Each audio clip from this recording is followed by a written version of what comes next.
Setelah buah ditimbang, buah akan menuju loading ramp, yaitu fungsinya sebagai tempat melakukan sortasi untuk cross-check kebenaran pelaksanaan sistem panen. Mutu dan rendemen hasil olah sangat dipengaruhi oleh mutu panen.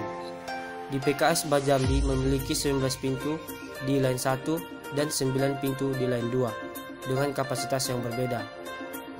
Di line 1 berkapasitas 190 ton, sedangkan line 2 135 ton.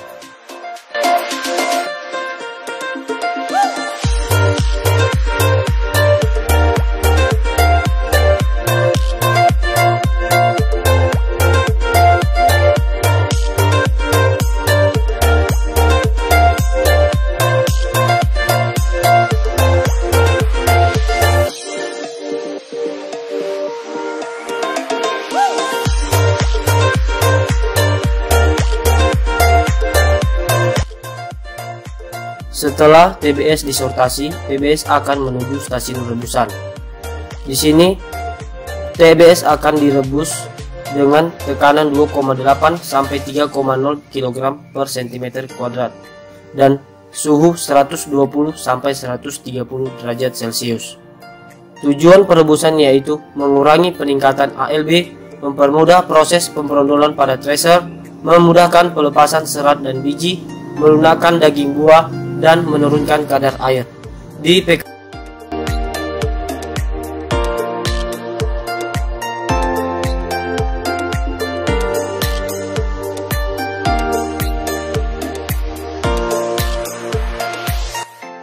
Setelah buah direbus, buah akan dibawa ke stasiun penebah.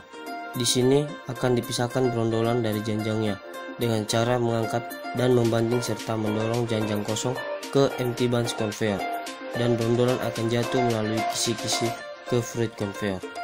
PKS Bajambi mempunyai 3 tracer, 2 beroperasi, 1 standby dengan kecepatan putaran 23 rpm.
Digester berfungsi untuk melumatkan brondolan sehingga daging buah atau mesokrap terpisah dari bijinya. Setelah buah dilumat, buah akan masuk ke sukupres yang fungsinya untuk memisahkan minyak kasar dari serat dalam daging buah.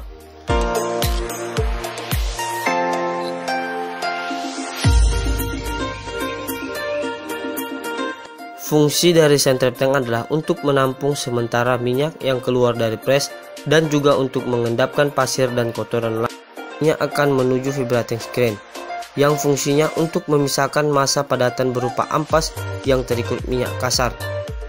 Setelah minyak disaring, minyak akan menuju bak RO untuk meningkatkan temperatur minyak dengan suhu 95 derajat Celcius. Continuous settling tank. Di sini minyak akan dipisahkan atau dikutip dari sludge secara gravitasi atau berdasarkan perbedaan berat jenis. Minyak menuju oil tank.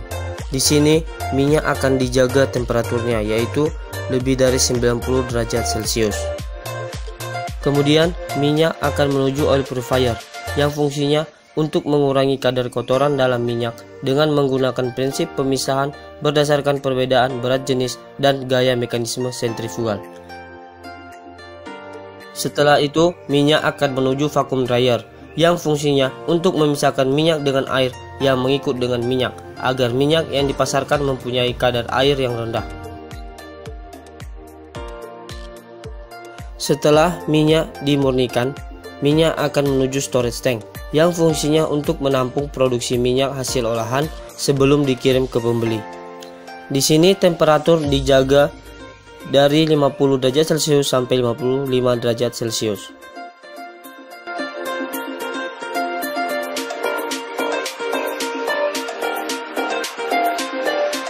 Sludge tank adalah tangki tempat sludge untuk sementara waktu. Kemudian menuju sludge separator yang fungsinya untuk memisahkan sludge dengan minyak. Minyak yang sudah diolah dari sludge separator akan menuju bak basin, yaitu tempat penampungan minyak yang keluar dari sludge separator, kemudian akan dipompakan ke CST untuk diolah kembali.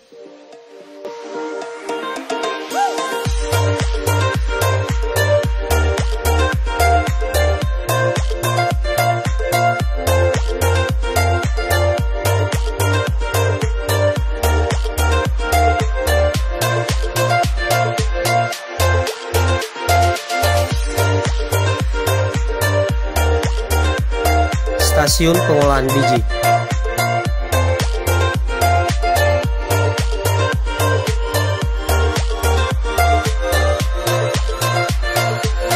Pertama, cake breaker conveyor. Fungsinya yaitu untuk membawa serabut dan biji serta untuk mencacah gumpalan cake atau sekaligus mengeringkannya dari presan menuju ke depericarper. Depericarper berfungsi memisahkan fiber dengan nut dan membawa fiber untuk menjadi bahan bakar boiler. Biji yang keluar dari depericarper akan masuk ke nut polishing drum. Di sini biji akan dipoles dari serat yang masih melekat. Di ujung nut polishing drum terdapat lubang-lubang penyaring sebagai tempat keluarnya nut yang kemudian jatuh ke konveyor dan dihisap oleh destoner.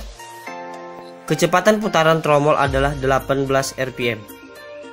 Setelah dipoles, biji akan masuk ke destoner, yaitu fungsinya untuk menaikkan atau mengangkat biji dengan sistem hisap.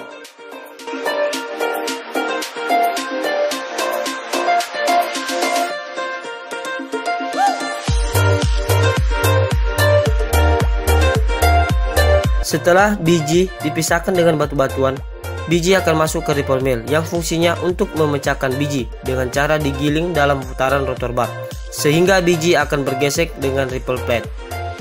Setelah biji dipecah, maka cangkang dan inti akan menuju LTDS untuk dipisahkan cangkang dan inti serta membawa cangkang untuk bahan bakar boiler. Sistem pemisahan yang dilakukan di sini adalah dengan menggunakan tenaga hisapan dari blower berdasarkan berat fraksi. Hydrocyclone adalah alat untuk mengutip kembali inti yang terikut dengan cangkang dengan sistem basah, yaitu dengan bantuan media air. Kemudian, inti yang sudah dipisahkan dengan cangkang akan menuju kernel dryer yang berfungsi untuk mengurangi kadar air yang terkandung dalam inti produksi. Pengeringan dilakukan dengan cara menghembuskan udara panas dari steam heater. Udara dipanaskan dengan steam, kemudian oleh blower dihembuskan ke dalam dryer. Temperatur dalam kernel dryer terbagi 3 tingkatan, yaitu bagian atas 80 derajat Celcius, bagian tengah 60 derajat Celcius, dan bagian bawah 70 derajat Celcius. Pengeringan dilakukan selama 12-14 jam. Setelah inti dikeringkan, inti akan menuju kernel bunker yang fungsinya sebagai tempat penyimpanan inti produksi sebelum dikirim untuk dijual. Kernel bunker dilengkapi fan agar uap air yang terkandung dalam inti dapat keluar dan tidak menyebabkan kondisi dalam storage lembab, yang kemudian menyebabkan timbulnya jamur pada inti. Sekian penjelasan tentang flow proses yang ada di pabrik kelapa sawit Bah Jambi. PT PN 4 PKS Bah Jambi, jujur, tulus, ikhlas. Step up, yes, let's go. TPHB 1.